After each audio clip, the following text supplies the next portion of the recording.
Bonjour, bienvenue pour cette deuxième ville, de cette deuxième heure d'aventure des 24 heures chrono de l'International. Nous arrivons à Pékin. Je reçois sur ce plateau François Bernard. François Bernard, bonjour. Oui, bonjour. Et Charles-Édouard Eboué. Boué. Boué, pardon. Bonjour. Ce n'est pas Félix. Boué. Bonjour. Bonjour. Donc, pour votre part, vous êtes à Pékin, vous êtes expert comptable, vous êtes multi-formation, vous êtes un homme de l'art.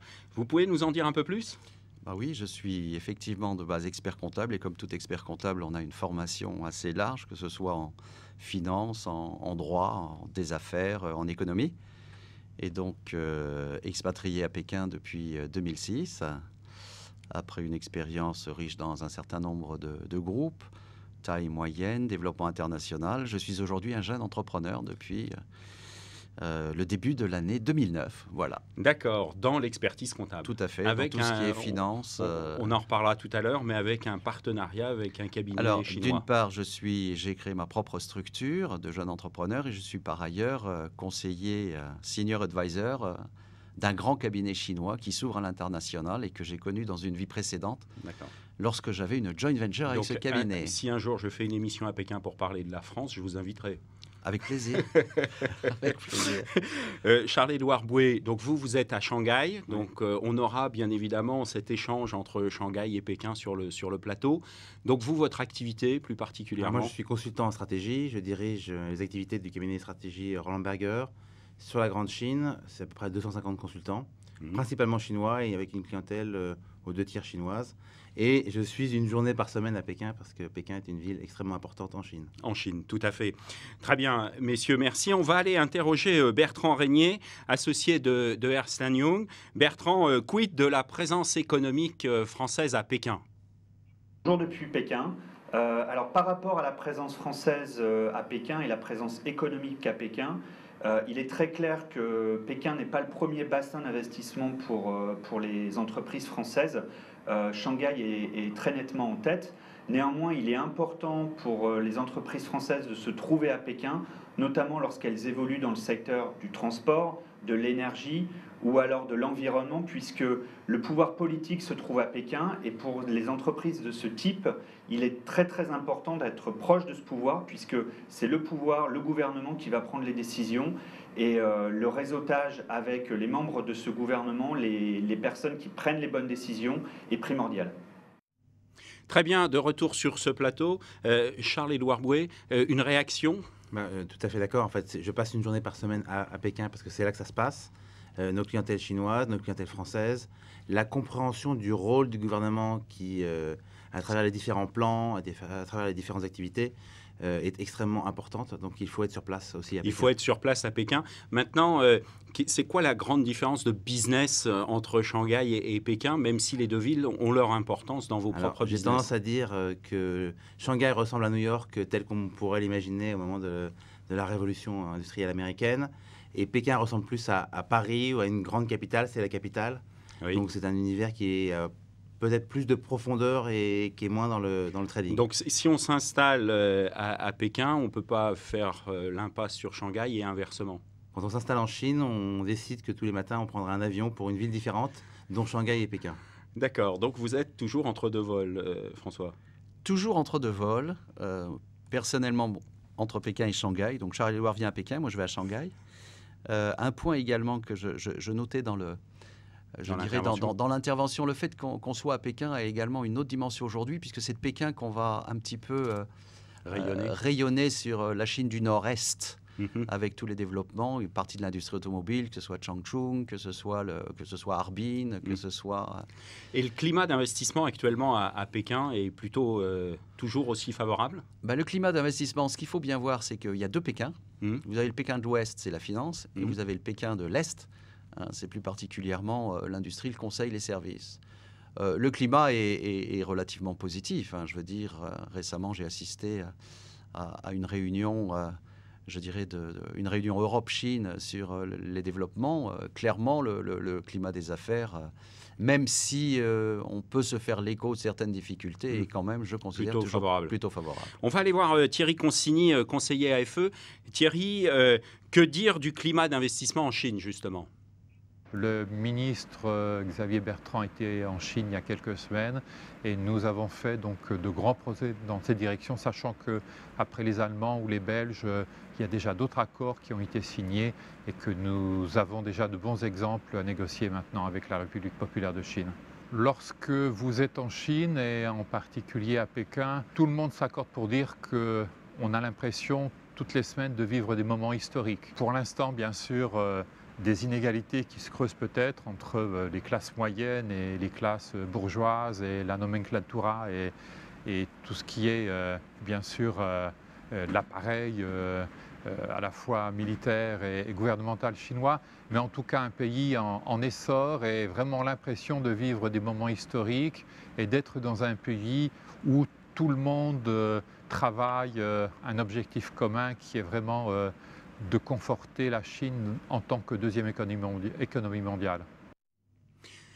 Très bien. Je vous voyais réagir et sourire pendant l'intervention de Thierry Consigny. Qu'est-ce qui vous faisait réagir? Non, ce qui me faisait réagir tout d'abord, c'était que chaque jour, on pense que c'était un moment unique, parce que c'est vrai qu'on vit dans un univers extrêmement dynamique. Et en même temps, par rapport à 2012, on est rentré dans l'année Dragon, on y est depuis hier.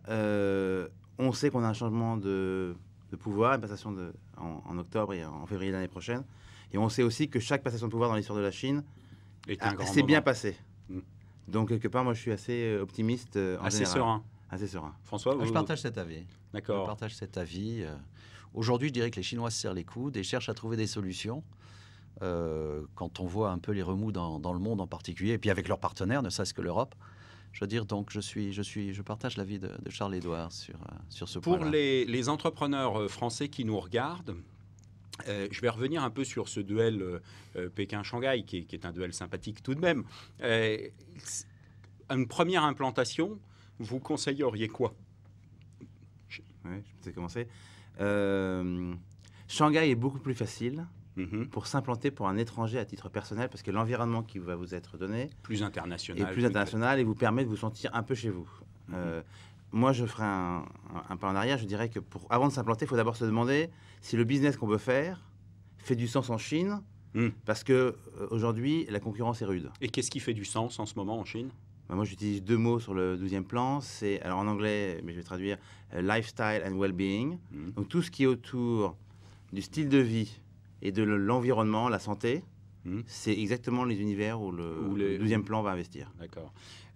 Quand vous dites ça, ça veut dire que, vu les conversations que nous avions eues, c'est des choses qu'on doit investir en Chine ou on arrive et il faut déjà maîtriser suffisamment son sujet, François?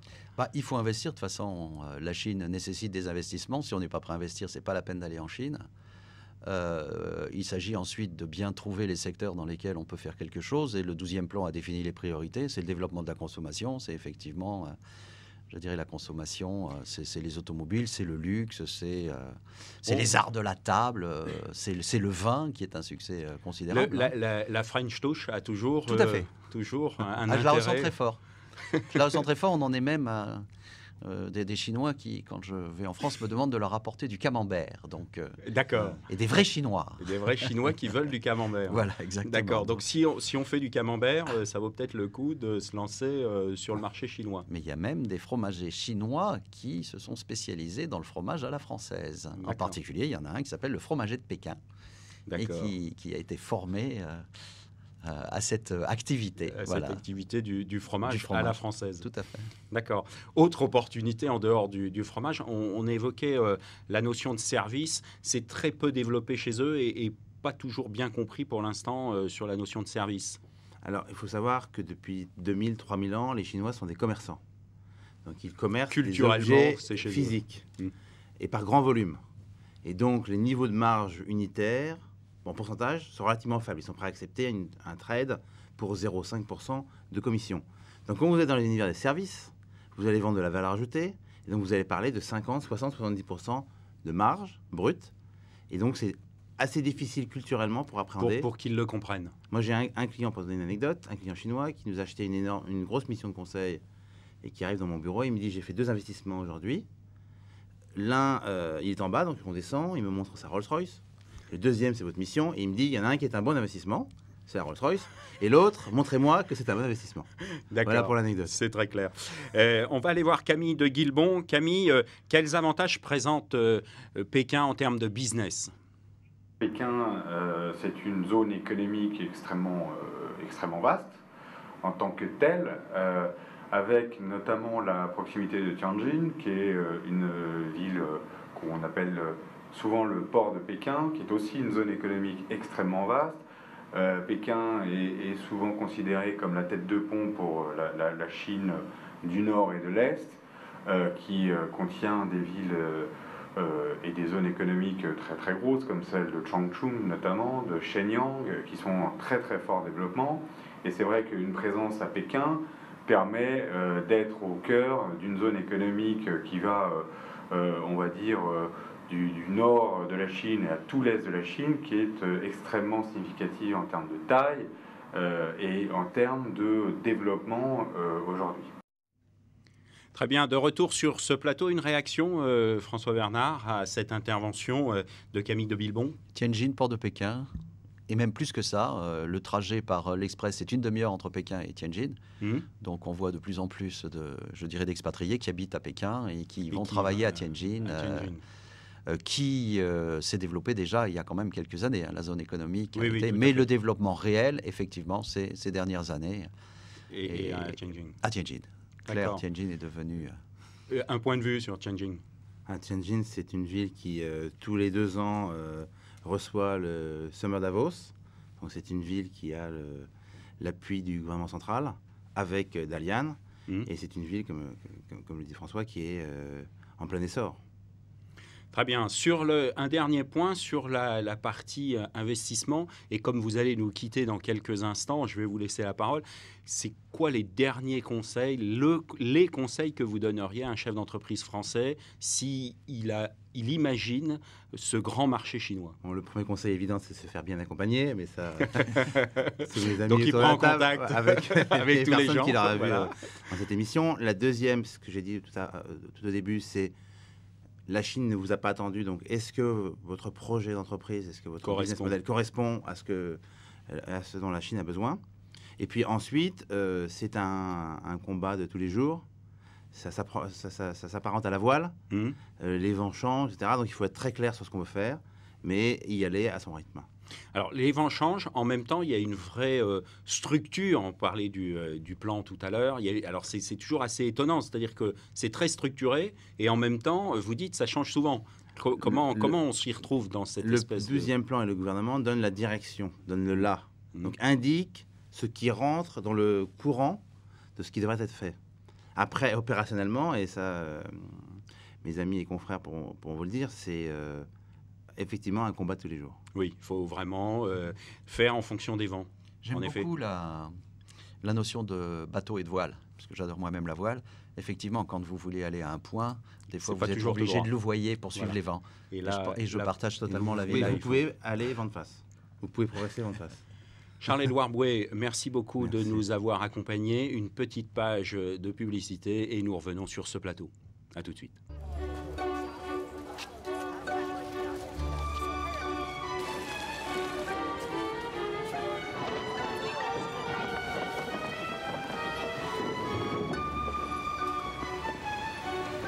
Découvrez un monde d'opportunités avec HSBC, votre banque partout dans le monde.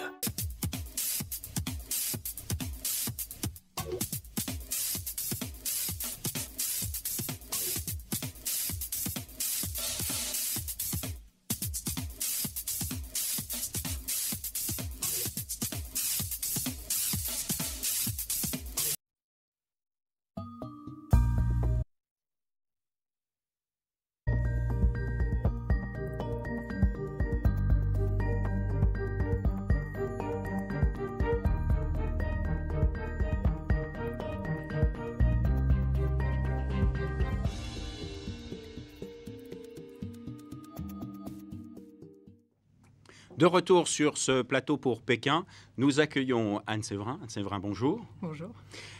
Donc Anne, vous êtes avocat DS du cabinet DS Avocats. Vous pouvez nous en dire un peu plus. Vous êtes pas non plus basé à Pékin, vous êtes aussi à Shanghai, mais vous avez une vision de la Chine de par votre métier. Mais dites-nous un peu comment ça se passe pour vous sur place. Très bien. Écoutez, je représente à titre personnel le cabinet DS Avocats depuis une petite quinzaine d'années à Shanghai. Mais notre couverture sur le pays est plus large puisque nous sommes également à Pékin et Canton. Et nous sommes un cabinet d'affaires qui est également représenté en Asie et très fortement en Europe. Donc notre activité, en fait, est essentiellement tournée vers les entreprises européennes qui s'installent en Chine. Donc on va revenir un peu sur justement cet investissement sur la Chine. Comment ça a changé les choses, l'entrée de l'OMC, qu'est-ce qui se passe, dites-nous tout, et comment ça se passe pour un chef d'entreprise français installé ou pour un chef d'entreprise qui voudrait s'installer en Chine? Alors, en fait, l'entrée de la Chine à l'OMC, donc, qui était en 2001, donc il y a 10 ans, on a fêté les 10 ans de l'entrée de la Chine à l'OMC tout récemment. Ça a été, en fait, l'effet marquant, c'est que c'est un cliquet de non-retour. En fait, toutes les réformes les plus importantes avaient déjà été engagées au début des années 80 par la Chine, notamment l'ouverture des secteurs les plus importants aux investisseurs étrangers. C'est une réforme qui est très ancienne, mais à partir de 2001, la Chine s'est trouvée engagée vis-à-vis des autres États membres, et aujourd'hui, elle ne peut pas revenir en arrière. Si elle le souhaite, elle doit se justifier sur le fondement des accords de l'OMC, ce qui va être extrêmement difficile. Donc en fait, c'est une garantie de non-retour en arrière pour les investisseurs étrangers qui est extrêmement importante et qui se marque notamment, enfin, on le constate par exemple dans le secteur de la distribution. Ce secteur a été fondamentalement ouvert en 2004. C'est un désengagement majeur pris par la Chine dans le cadre de l'OMC. Et aujourd'hui, les entreprises donc, dans ce secteur peuvent développer leur activité sans partenariat chinois obligatoire, avec une capitalisation des filiales qui est tout à fait modeste, donc dans des conditions tout à fait sécurisées et qui en plus sont garanties par cet engagement pris par la Chine. Donc là, on se retrouve sur une nouvelle organisation. On n'a plus obligation dans tous les secteurs, alors dans certains secteurs encore, mais on n'a plus obligation systématique de la joint venture habituelle ou fort connue sur l'implantation en Chine. François? Non, pas du tout. Ayant connu au niveau professionnel à la fois, successivement, le bureau de représentation, la joint venture, puis ensuite la société à capitaux 100% étrangers, non, tout est certainement ouvert. Ce qu'il faut noter, c'est qu'aujourd'hui, la Chine essaye de faire en sorte que les bureaux de représentation ne soient pas des faux bureaux de représentation et des sociétés. Pour rebondir, je pense que l'ouverture de la Chine a commencé, enfin, dans mon domaine en particulier, ce qui est le financier, à partir de 1997, au moment où les cabinets chinois ont commencé à exercer. Et 3 ans après, les Chinois, alors que nous avions ouvert un bureau de représentation, nous encourageaient très très chaudement à faire une joint venture avec un cabinet chinois. Et clairement, aujourd'hui, le challenge des Chinois, c'est d'arriver à, je dirais, non pas à dompter ce qu'on appelle les Big Four, les grands cabinets internationaux, mais clairement, ils ont déjà identifié chez eux 4 cabinets. Ils en ont identifié 4 en particulier, qui doivent devenir les 4 grands Chinois. Comme on le disait tout à l'heure, j'ai la grande chance d'être le conseiller d'un de ces 4, avec lequel nous avions fait une joint venture en l'an 2000. Voilà. D'accord, donc c'est une longue histoire. C'est une longue histoire. On va aller voir Betty Touzeau. Betty, monter un business en Chine, votre cas particulier, comment ça s'est passé? Mon cas particulier, en tant qu'entrepreneur ici en Chine, je peux dire que ça a été... il y a eu des facilités pour monter ce business, parce que j'ai la chance d'avoir des partenaires chinois, donc qui ont beaucoup de ressources et qui ont beaucoup de contacts ici et du coup qui sont au cœur du pays et qui ont accès à tous les produits qu'il faut et à des très bons contacts. Donc c'est vrai que ça a été un gros avantage pour moi et c'est un gros avantage de travailler avec des partenaires chinois. Ça facilite énormément de choses et c'est vrai qu'il faut par contre des bases certaines en chinois pour pouvoir communiquer bien sûr avec les clients. Et il faut quand même un certain temps d'adaptation pour que les gens s'adressent personnellement à moi en tant que femme déjà, et d'autant plus en tant que femme étrangère. Il y a quand même un certain temps d'adaptation. Merci Betty. On va revenir un peu sur justement cette explication. Bureau de représentation, dans quel cas? Joint venture, dans quel cas? Et puis capitaux 100% étrangers, dans quel cas? Et comment ça se passe, Anne? Alors, je crois qu'il faut répondre à cette question en ayant une vision de perspective, en fait. Tout à fait. Les entreprises qui s'installent en Chine, on peut avoir tout à fait un intérêt à établir dans un premier temps un bureau de représentation, parce que les formalités d'implantation sont simples, ça n'implique aucune capitalisation. Ensuite, on peut convertir, s'il est laissé concluant, convertir cette structure et la faire évoluer vers une filiale. Alors, la question de savoir effectivement si le partenariat avec une société chinoise est pertinente, en général, je ne le pense pas. Moi, je suis arrivée en 97, je n'ai fait que du démontage de joint venture et du montage de sociétés à capitaux 100% étrangers. Donc, je pense que la réussite avec un partenaire chinois relève quand même de l'exceptionnel. Quand on a trouvé le bon partenaire chinois, il faut ensuite le conserver, ce qui est aussi compliqué que un challenge aussi important. Et de toute façon, si on peut avoir un intérêt effectivement à conclure un partenariat avec une société chinoise, je pense qu'il peut être utile en parallèle d'avoir également une structure d'exercice où on conserve son indépendance en cas de difficulté avec le partenaire chinois. Pouvoir se retourner en cas Exactement. Voilà. Sachant que si je peux donner un conseil, dans le cas de joint venture, toujours se réserver quelques positions, dont celle de directeur financier. Là, c'est l'homme de la finance qui reprend le pas et qui nous dit « Attention, faut tenir les cordons de la bourse ». C'est un peu ça. C'est très important. Simplement, vis-à-vis de vos clients, comment ça se passe aujourd'hui justement sur ces organisations un peu qui peuvent paraître un peu compliquées, mais qui sont relativement simples quand on comprend un peu comment ça marche? Le choix, clairement, il résulte de discussions avec les cabinets d'avocats. Je travaille pas mal avec DS en Chine, donc on échange pas mal sur ces préoccupations. Il est clair que ça dépend du secteur d'activité. Il y a des secteurs d'activité où, en tout état de cause, si vous n'entrez pas en joint venture avec un Chinois, vous ne pouvez rien faire. Par exemple, les secteurs automobiles. Exact. Oui, voilà. Exact, secteur automobile, vous n'arriverez pas. Mais quand nous avions fait une joint venture, à l'époque, je me rappelle, donc c'était en l'an 2000, on ne pouvait pas avoir plus de 30% d'après la théorie. Nous avons fait comprendre aux Chinois que si nous n'avions pas 50-50, nous ne ferions pas de joint venture. Ils se sont débrouillés pour que nous ayons 50%. Ce qu'on évoquait tout à l'heure. C'est un petit peu le voilier, voilà. D'accord, on a bien un objectif. Alors, les grands conseils que vous donneriez à un chef d'entreprise français dans le cadre de sa prise de position en Chine, ça serait les 2-3 points particuliers qu'il faut absolument avoir abordés.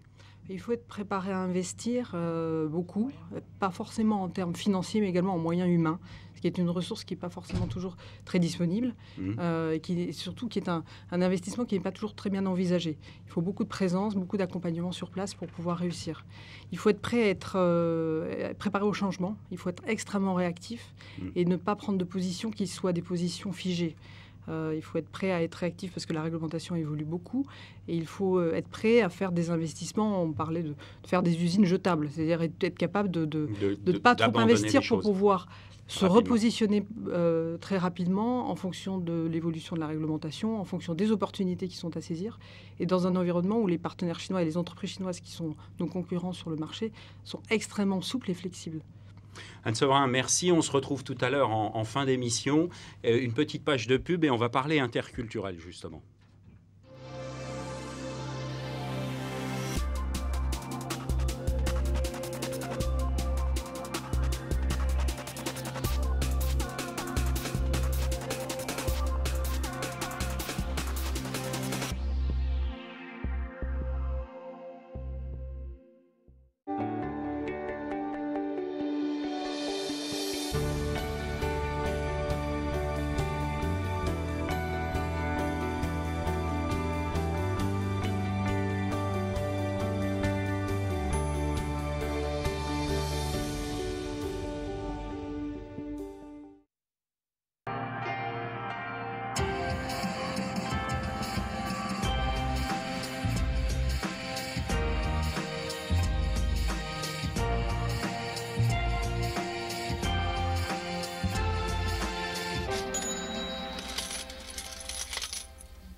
Très bien. De retour sur ce plateau pour la deuxième ville des 24 heures chrono de l'international, Pékin. J'accueille sur ce plateau Jérémy Ny. Jérémy Ny, bonjour. Bonjour. Vous êtes conseiller interculturel au sein de Berlitz. Vous pouvez nous en dire quelques mots ? Effectivement, je suis consultant du groupe Berlitz pour proposer des formations interculturelles. C'est pour les Français, comment réussir ces missions en Chine. Et en même temps, nous proposons également des formations aux Chinois qui ont été envoyés en France par des groupes français, comment réussir leur mission en France. En même temps, j'ai également une activité de recrutement, c'est de proposer des talents chinois pour des groupes français. Donc, en clair, en 2 mots, vous préparez les gens au départ à leur prise de fonction en Chine. Oui, ça. Effectivement, il faut dire que entre les Chinois et les Français, je dirais que la collaboration est loin d'être facile. Et dans beaucoup de cas, c'est provoqué par le malentendu entre les deux. Alors, effectivement, c'est la différence culturelle. Prenons un exemple. Lorsque vous demandez à un Français qu'est-ce qui est le plus important, les Français vont dire que dans sa vie, le plus important, c'est d'avoir un équilibre entre la vie privée et la vie professionnelle. Donc, aux yeux des Chinois, les Français sont un peu paresseux parce qu'ils ne vont pas se consacrer entièrement à leur travail. Tandis que pour les Français, les Chinois, qu'est-ce qu'ils cherchent ? Ce qu'ils cherchent, c'est d'être riches. Donc, ils pensent tout le temps à gagner de l'argent. Donc, aux yeux des Français, les Chinois sont avides. Vous voyez ? Donc ça, c'est effectivement la différence. Une incompréhension de base. Voilà. D'accord. On va aller voir Karen Léo-Toing. Karen, la culture au travail, quelles sont les différences sur place ? Quelles sont les différences interculturelles franco-chinoises ? Par exemple, dans le monde des affaires, les entreprises chinoises n'ont pas une approche contractuelle des négociations. C'est-à-dire qu'une fois que le contrat est signé avec une entreprise française, elles vont renégocier tous les termes du contrat jusqu'à ce que l'accord leur satisfasse complètement. Les entreprises françaises, bien sûr, surtout les petites et moyennes entreprises, ont du mal à négocier justement quand les contrats sont remis en question en permanence. Ceci, bien sûr, peut être le cas pendant des semaines, voire des mois, et les Français trouvent que c'est frustrant et ont l'impression que les Chinois font tout pour changer les termes en permanence. Ce n'est qu'une différence culturelle et n'a rien à voir, bien sûr, avec le contenu du contrat. Par exemple, aussi, dans le monde de l'entreprise, quand un manager français a dans son équipe essentiellement des Chinois, ces employés chinois n'ont pas non plus l'habitude de prendre des initiatives ni de prendre des décisions. C'est-à-dire qu'ils aiment être encadrés, supervisés et ils ne prennent jamais d'initiative de peur justement de prendre les mauvaises.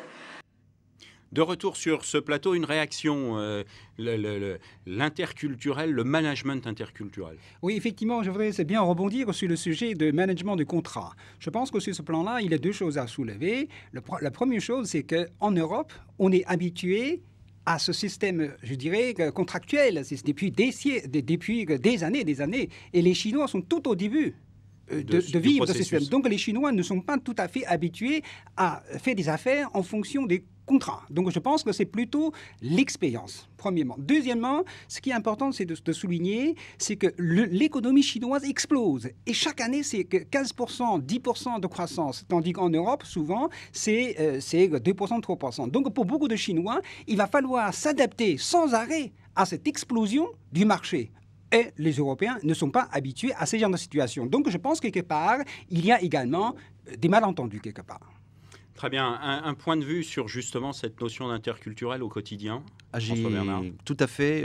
Lorsque nous étions en joint venture, j'ai eu des échecs avec quelques directeurs généraux français. Et le jour où la structure a très très bien marché, c'est le jour où la direction générale a été confiée à une Chinoise qui avait fait des études supérieures en France. Donc l'interculturalité, les différences culturelles sont très compliquées. La confiance, d'abord, c'est quand même quelque chose qui est assez fondamental. La confiance se gagne progressivement. J'ai la chance, donc, dans ce cabinet chinois avec lequel je travaille, d'avoir en face de moi un general manager qui est celui avec lequel j'avais signé l'accord de joint venture il y a plus de 10 ans. Je suis extrêmement heureux parce que chaque fois qu'il me voit et qu'il me présente à ses amis, c'est pour me dire « je vous présente mon ami François, demi-chinois », ce qui est quand même un signe assez sympathique. Un grand signe de confiance. Un autre problème qui dépasse, qui est également l'environnement dans lequel les jeunes Chinois ont été élevés, éduqués. les valeurs ne sont pas tout à fait les mêmes. Et un point important que je souligne extrêmement fortement lorsqu'on travaille en Chine, c'est de bien comprendre les valeurs de l'entreprise par rapport aux valeurs des jeunes qu'ils vont embaucher. Un point particulier sur les valeurs, Germaine? Oui, effectivement, c'est pour les Chinois, tout à l'heure j'en ai déjà parlé, hein, donc c'est pour les Chinois aujourd'hui, c'est de réussir personnellement, avoir beaucoup d'argent, tandis que pour les Français, c'est pas tout à fait ça. On n'est pas sur la même approche du tout. Non, loin de là. Donc cela, ça provoque beaucoup de confusion entre les Français et les Chinois. Et au management au quotidien, c'est-à-dire manager une équipe chinoise, les 2-3 points importants qu'il faut qu'on retienne? Mais il faut dire que en Chine, la notion de leadership est différente. Hein. Pour un Français, c'est de donner la direction et pas en même temps encourager les gens de prendre l'initiative, d'être autonomes. Hein. Tandis qu'en Chine, non seulement il faut donner la direction, il faut également accompagner sans arrêt. Et de ce fait, comme a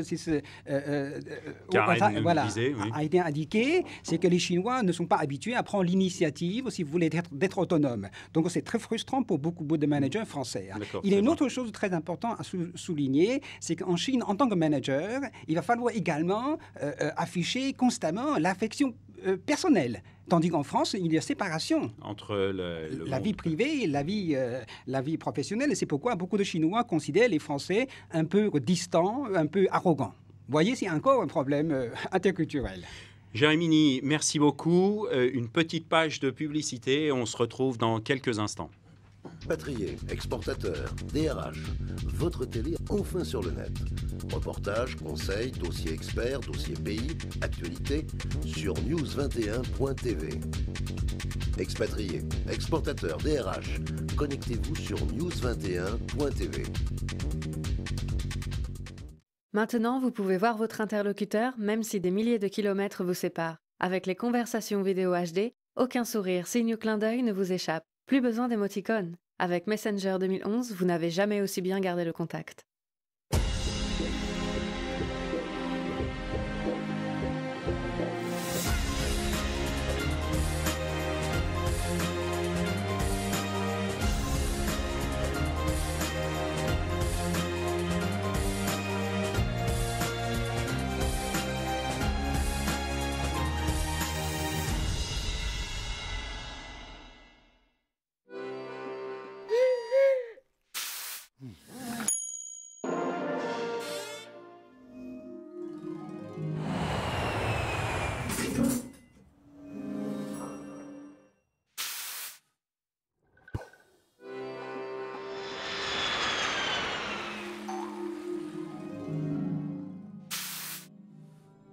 La CFE, votre sécurité sociale jusqu'au bout du monde.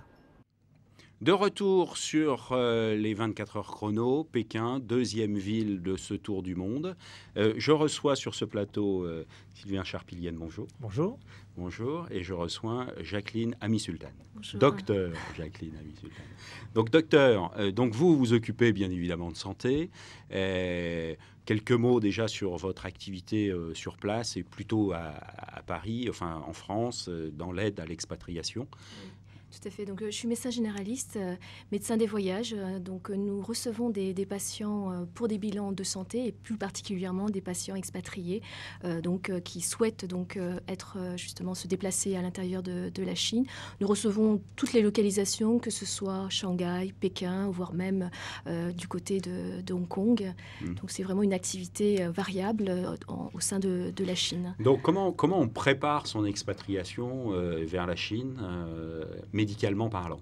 Donc, médicalement parlant, les entreprises nous confient donc leurs patients et l'idée, c'est de les accueillir au cours d'une demi-journée où le but est d'évaluer leur état de santé, à savoir quels sont leurs problèmes de base, est-ce que les pathologies sous-jacentes sont également bien contrôlées, s'ils ont un suivi avant de partir. Et donc, notre but est également de dépister surtout les pathologies sous-jacentes qui ne sont pas connues, qu'il va falloir donc réaliser avant le départ, puisque l'expatriation est également un investissement très important pour les entreprises. Et le but pour nous, c'est de nous assurer du bon état de santé de chaque patient avant de partir. Et c'est quoi les choses un peu particulières à préparer pour la Chine aujourd'hui ? Particulièrement Par rapport à Pékin, c'est vrai qu'on reste dans un milieu principalement urbain. Donc nous, c'est déjà au niveau des vaccinations, donc à savoir l'hépatite A, la typhoïde par rapport au risque de contamination, par rapport à ce que les patients mangent et par rapport à l'eau.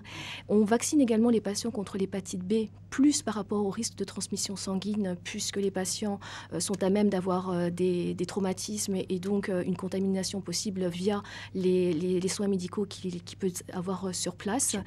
On fait également des vaccinations dans le cadre également des séjours très prolongés, également la vaccination contre la rage, puisque c'est une infection virale, peut-être pas nécessairement au sein de Pékin, mais pour des séjours prolongés et en fonction également des déplacements professionnels, puisque ce sont des gens qui vont bouger beaucoup, comme on l'a vu depuis le début de l'émission. Voilà, à l'intérieur même du territoire chinois, voire même à l'extérieur, par rapport à des missions. On rayonne dans l'Asie en partant de la Chine. Tout à fait. Et en fonction aussi de ces déplacements, c'est par rapport à l'encéphalite japonaise, qui peut être aussi une autre vaccination envisagée. On leur préconise également d'autres conseils vis-à-vis également du paludisme, en fonction des zones visitées, mais principalement c'est le nord et le sud qui sont des zones impaludées, mais les déplacements sont principalement en milieu urbain. On va aller interroger Max Monod, expatrié, sur la notion, sur la pollution à Pékin. Max, quid de la pollution sur Pékin? Pour la pollution, alors c'est un problème que le gouvernement chinois a mis en priorité dans son 12e plan quinquennal, c'est-à-dire qu'il favorise désormais les énergies renouvelables, l'efficacité énergétique. Par exemple, il y a des nouvelles normes au niveau de la construction des bâtiments sur l'isolation des bâtiments pour faire que les bâtiments consomment moins d'énergie. Et aussi la pollution en ville qui est principalement due soit aux usines qu'on a déplacées à l'extérieur ou soit aux voitures. Et maintenant, par exemple à Pékin, il y a un système de régulation des plaques automobiles qui fait qu'une fois, un jour par semaine, si votre plaque finit par un chiffre, par exemple 7, le jeudi, vous ne pourrez pas l'utiliser. Chaque semaine, c'est différent. Et aussi, désormais, c'est un tirage au sort, c'est-à-dire qu'il n'y a plus que 20 000 voitures par mois qui rentrent à Pékin, alors qu'auparavant, les années auparavant, c'était 2000 voitures par jour. Très bien, de retour sur ce plateau. La pollution, Pékin, c'est un vrai problème. Quelques conseils Donc, c'est principalement pour les patients qui ont des risques respiratoires, à savoir les asthmatiques, les bronchiteux chroniques, les emphysémateux, où il sera nécessaire pour eux d'avoir vraiment un bon suivi, d'avoir également leur traitement sur place et dès qu'ils ont des symptômes, de pouvoir consulter. Consulter le plus rapidement possible. Voilà, plus rapidement possible. Il y a eu notamment une étude qui a été réalisée à Pékin avant même les Jeux Olympiques pour évaluer le risque de santé de ces patients-là. Et il s'avère que justement, dans la région de Pékin, le risque infectieux mais plutôt respiratoire, est au premier plan. Après, ce sont des risques plutôt traumatiques. Donc, ça montre justement l'ampleur du problème. Alors, quand on parle santé, on parle aussi financement de la santé. Sylvain Charpilienne, donc vous êtes directeur général de Medical Administrator International. Quelques mots justement sur ce point particulier. Oui, dès lors qu'on prépare une expatriation, forcément, on s'inquiète de la santé. On a parlé prévention, c'est quelque chose qu'on voit au quotidien, puisque nous, notre rôle, c'est naturellement d'accompagner les Français dans le cadre de leur expatriation au niveau de leur santé, de leur assurance santé en particulier. Notre rôle, c'est deux choses principalement. Prendre en charge les frais médicaux lors d'accidents, de maladies, de maternité lorsqu'il y a lieu. Nous travaillons avec tous les principaux hôpitaux à Pékin, et notamment, je peux en citer quelques-uns. Nous travaillons beaucoup avec naturellement le Beijing United Family Hospital, le Beijing Vista Clinic, le Amcare Women's and Children's Hospital, mais ça, pour n'en citer que quelques-uns. La deuxième chose qu'on fait naturellement, c'est le remboursement au quotidien des frais de santé, que ce soit des consultations, de la pharmacie. Quelles sont les précautions à prendre avant de partir, justement, vis-à-vis ce qu'on appellerait globalement, en tant que bon français, la sécurité sociale? Oui, alors, hormis l'aspect médical, effectivement, prévention qui est très important, au niveau administratif, il est très important, naturellement, de souscrire auprès de la CFE, la Caisse des Français de l'étranger, qui prend le relais du régime général lorsqu'on est expatrié. Alors, c'est très important, puisque lorsqu'on revient en France, puisqu'il est très important lorsqu'on s'expatrie d'imaginer le retour en France, la CFE assure le maintien des garanties et le retour au système national. Très bien. Est-ce qu'il y a un point particulier sur justement l'expatriation en Chine quant au financement, quant à la partie administrative des choses ? Oui, il y a un certain nombre de choses, mais c'est beaucoup plus la présence et l'accompagnement, le fait de rassurer les expatriés et de leur assurer un soutien. C'est à la fois physique et psychologique. Nous sommes présents, hormis notre plateforme de gestion H24 à Paris, nous en avons une deuxième qui est à Hong Kong. Qui est à Hong Kong et qui rayonne sur toute l'Asie. Alors, naturellement, nous accompagnons plusieurs milliers d'expatriés qui sont à Pékin et nous sommes à leur disposition en cas de toute éventualité médicale de façon H24, puisque on peut imaginer tout ce qui peut se passer dans l'ordre médical pour une famille. Vous êtes à même d'aider l'expatriation puisque vous avez vous-même expatrié. Oui, j'étais moi-même expatrié un certain nombre d'années, mais plutôt vers l'ouest. Pas tout à fait vers Pékin. Pas vers Pékin, voilà, plutôt aux États-Unis. Sylvain Charpilienne, merci beaucoup. Jacqueline Ami-Sultan, merci beaucoup. Merci beaucoup. Et puis un petit écran de publicité. On revient sur ce plateau dans quelques instants.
De retour sur ce plateau pour Pékin, bien évidemment, je retrouve François Bernard et je retrouve Anne Séverin. François, une petite réaction sur la pollution, parce que c'est quand même un domaine important pour un expatrié français à Pékin. C'est un domaine d'autant plus important qu'à Pékin, je me déplace en vélo. Ah oui. Pour aller au bureau. Donc 35 minutes de pédalage dans la pollution, c'est un peu gênant. Non, ce que je constate, c'est que la pollution est devenue un phénomène majeur. On avait eu un espoir au moment des Jeux Olympiques, où il faut vraiment constater que les Chinois avaient fait un effort remarquable pour gérer cette pollution, mais que depuis, l'environnement n'a cessé de s'aggraver, à tel point qu'on a des jeunes couples d'expatriés qui se posent des problèmes sur le fait qu'ils restent à Pékin pour leurs propres enfants, en se demandant quels vont être les effets sur leurs enfants de cette pollution. Alors il est clair que les Chinois ne restent pas indifférents, et qu'il y a de gros efforts qui sont faits, mais enfin, entre la décision de l'effort et la réalisation, car le parc automobile à Pékin est devenu... Pékin est aujourd'hui une des villes les plus embouteillées du monde. Moi, j'ai connu Pékin... où les véhicules n'étaient pas nombreux. Mais aujourd'hui, en plus en vélo, enfin, je me rends compte, je dépasse des files de voitures à l'arrêt pendant des minutes, des kilomètres. Donc, c'est clair que c'est un vrai souci. C'est un vrai souci. Récemment encore, vous voyez, quand je suis retourné en Chine après les fêtes de fin d'année en France, le matin, je n'ai pas pu atterrir à Pékin car l'aéroport a été fermé. 150 avions ont déplacé. Je suis allé atterrir à Rorat en attendant que la pollution puisse se dégager. On va aborder un peu la notion de langue et la notion d'intégration et comment vous voyez les choses. Alors à Shanghai, mais Pékin et plus généralement la Chine, est-ce qu'on peut faire du business sans forcément parler le mandarin de manière courante? Anne? Ce n'est pas très évident. C'est vrai qu'il est important d'avoir au moins une maîtrise je dirais de la langue courante pour pouvoir échanger avec ses interlocuteurs, puisque comme on le soulignait dans les interviews précédentes, c'est important de mêler d'une certaine façon dans la vie professionnelle effectivement, des éléments de vie privée. Il est important d'échanger avec ses interlocuteurs chinois sur des terrains culturels, familiaux, et ça c'est un terrain sur lequel la langue est accessible. C'est important, oui. On va aller voir Betty Touzeau, expatriée qu'on a vue tout à l'heure. Betty, la langue, un problème pour s'intégrer? En ce qui concerne la langue, c'est vrai que c'est un sujet assez délicat, parce que quand on est expatrié ici, on a l'impression qu'on va pouvoir se débrouiller en anglais. Et on se rend vite compte qu'il faut prendre des cours et avoir vraiment des bases sûres en chinois pour pouvoir s'intégrer vraiment et s'adapter au mieux à cette culture. Et c'est vrai que même en ayant un bon niveau de chinois et en étant intégré dans une famille chinoise, ça rend pas les choses forcément plus évidentes. Donc c'est beaucoup de travail au niveau de la langue chinoise pour s'intégrer à cette culture. Merci Betty. François, vous, en chinois, ça va bien? Conversation courante, ça va pas trop mal. J'essaye d'atteindre un niveau un peu plus élevé car, comme je vous le disais, le directeur général de ce cabinet chinois, lui, ne parle que chinois. Donc si je veux échanger avec lui, il est clair qu'il faut améliorer. Mais je dirais qu'au-delà de ça, les Chinois apprécient beaucoup l'effort que vous faites d'apprendre le chinois. Pour eux, c'est une reconnaissance et je dirais ça va au-delà du business. Je dirais ils vont respecter quelqu'un qui apprend le chinois. Humain des choses, tout et en tout état de cause aujourd'hui, je veux dire pour certains postes de responsabilité ou même, je veux dire, le chinois est incontournable. Ça, c'est pour moi une conviction. Je travaille entouré de jeunes Chinois. Qui, bien évidemment, avec moi, veulent parler anglais. J'essaye de parler chinois avec eux. mais c'est incontournable. C'est une recommandation que je donnerais aux jeunes qui viennent s'installer en Chine, qui n'hésitent pas à passer quelques mois pour atteindre un niveau de chinois qui leur permettra ensuite de bien maîtriser, de se débrouiller. Donc, c'est vraiment une des portes qui aide au développement du business, en dehors de tout ce qu'on a évoqué tout à l'heure. Très bien. On va parler maintenant un peu du logement et de la façon de se loger en Chine. Alors, vous avez acheté à Pékin, non? Je n'ai pas acheté car, étant marié depuis un peu plus de 40 ans avec une femme française, je n'ai pas le droit d'acheter l'immobilier. Non, par contre, je suis en location depuis que je suis en Chine, dans le même appartement, très agréable, au milieu de Pékin. Voilà. On va justement aller poser cette question à Max Monod, qui est expatrié sur place. Max, quid du logement? Alors, concernant le coût de la vie à Pékin, cela dépend essentiellement de la zone géographique où vous vous situez. Dans le centre, c'est plutôt cher, c'est-à-dire que les logements vont être entre 500 à 1500 euros, voire même beaucoup plus. Et ensuite, les restaurants, c'est pareil, c'est minimum 10 euros par personne, chaque resto. Ensuite, personnellement, moi j'habite dans l'Est, 5e périphérique, c'est-à-dire que mon logement, je paye 200 euros par mois pour 50 mètres carrés. Et au niveau des restaurants, là, on peut très bien manger pour 2 euros le soir ou le midi. Récemment aussi, c'est vrai que les prix de l'immobilier ont augmenté, notamment dû à la bulle immobilière partout dans le pays. Très bien, merci beaucoup Max Monod. Une réaction à l'intervention? Je vous voyais sourire au moment du 5e périphérique. Oui, parce qu'on peut imaginer que bientôt il y en aura un 7e quand on regarde le développement extrêmement rapide de la ville. Non, je partage l'avis de Max sur le coût du logement et pour les difficultés que rencontrent les jeunes. C'est développé... la colocation se développe beaucoup entre les jeunes. C'est quelque chose qui permet d'amortir les frais. Il est clair aussi que quand on s'éloigne du centre de Pékin, les coûts diminuent. Donc à ce moment-là, il faut s'assurer qu'on trouve un logement pas trop loin d'un moyen de transport. Alors avec le développement du métro, c'est clair. Mais c'est vraiment un point important dans la décision d'expatriation. On n'a pas encore eu le temps, on rentre dans la dernière phase de cette émission, on n'a pas encore eu le temps d'évoquer un point qui est, vous êtes tous les deux conseillers au commerce extérieur. Alors, pour conseiller au commerce extérieur à Pékin ou à Shanghai, ça veut dire quoi concrètement pour moi, chef d'entreprise français? Si vous voulez, je suis secrétaire général des conseillers du commerce extérieur de la Chine, donc ce qui me donne une vision intéressante. Je dirais que la mission du conseiller du commerce extérieur, elle est triple. On est nommé désigné par le ministère du Commerce extérieur, compte tenu de notre ouverture à l'international et effectivement des réalisations qu'on a pu faire pour aider le développement du commerce extérieur. D'ailleurs, je pense qu'il faudrait un petit peu changer en disant que c'est non seulement le développement du commerce extérieur, mais des investissements à l'international. Car il est clair aujourd'hui que si on ne retient que la dimension commerce extérieur, il manque quand même une dimension dans les efforts qui sont faits. Le conseiller du commerce extérieur, c'est quelqu'un qui informe, c'est quelqu'un qui parraine et c'est quelqu'un qui forme. Donc, nous avons des réunions avec les spécialistes des principaux secteurs et on échange et on fournit des informations à nos dirigeants. Donc, ça veut dire que pour s'installer, c'est quand même un réseau très important, très structurant.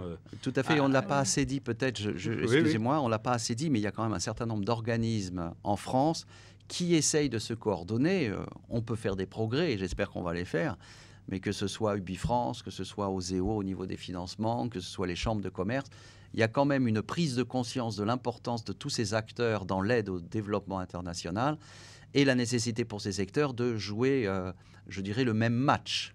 Et non pas d'être un peu trop français. Soyons un peu plus allemands dans cette approche internationale, un peu moins français. Et puis, je pense qu'on fera pas mal de progrès. Anne Sevrin, je vous vois sourire à cette réflexion.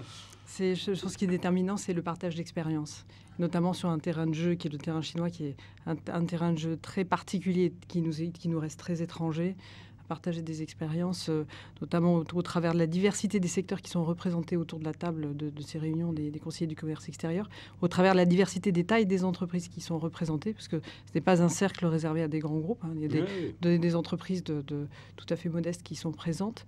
Et l'idée est effectivement de partager des pratiques, des bonnes pratiques qui nous sont très précieuses à tous. Et c'est peut-être le moyen aussi d'entrer en contact avec la communauté sur place assez rapidement.